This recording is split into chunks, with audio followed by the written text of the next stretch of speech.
오늘 같이 나눌 말씀은 누가복음 9장 18절에서 27절 말씀입니다. 오늘 말씀은 베드로의 고백과 예수님의 고난이 예고되어 있습니다. 오늘 본문의 첫 번째, 베드로의 고백은 예수님의 질문으로 시작합니다. 예수님은 사람들이 예수님을 누구라 부르는지 물어보십니다. 이 당시 사람들은 예수님을 선지자로 보았습니다. 세례 요한과 엘리야를 위대한 선지자로 보았듯이 예수님을 위대한 선지자로 보았습니다. 이 당시 많은 유대인들은 메시아, 그리스도를 기다리고 있었습니다. 그들이 기다리는 메시아는 구원자이어야 했습니다. 그들을 로마와 다른 국가의 억압으로부터 구원시켜 줄 사람, 그것이 바로 그들이 바라던 메시아의 모습이었습니다. 하지만 예수님이 걸어오신 길은 그러한 모습을 찾아볼 수 없었습니다. 그러니 당연히 아무리 위대한 일을 하더라도 유대인들에게는 위대한 선지자 이상일 수 없었던 것입니다. 이어서 예수님은 제자들에게 물어보십니다. 그리고 그 유명한 베드로의 고백이 등장합니다. 베드로는 예수님을 하나님의 그리스도시니이다 라고 고백합니다. 그리고 이어서 나오는 예수님의 계획은 널리 알려진 그리스도, 메시아의 모습과는 전혀 다른 계획이었습니다.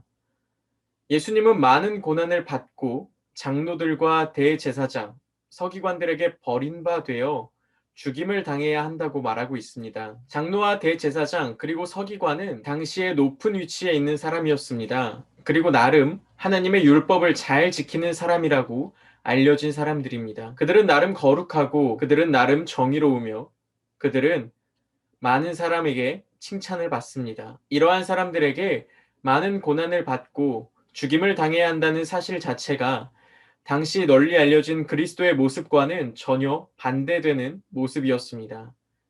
더불어서 예수님은 자신의 고난을 제자들에게까지 이야기하십니다.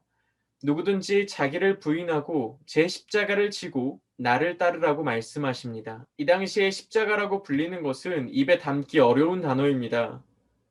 십자가를 지고 가야 한다는 것은 십자가 형벌을 생각하게 만듭니다. 그리고 십자가 형벌은 사회적 지위가 낮은 천민, 사회 안전을 깨는 범죄자와 같은 사람들이 받는 형벌이었습니다.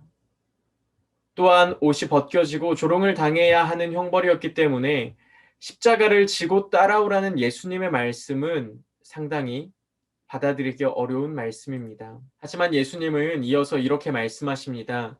누구든지 제 목숨을 구원하고자 하면 잃을 것이요. 누구든지 나를 위하여 제 목숨을 잃으면 구원하리라. 십자가를 지고 간다는 것은 목숨을 내어 놓겠다는 말입니다. 예수님이 말씀하시는 제자의 길은 십자가를 지고 가는 길입니다. 수치와 조롱을 당하는 길입니다. 고난과 멸시를 당하는 길입니다.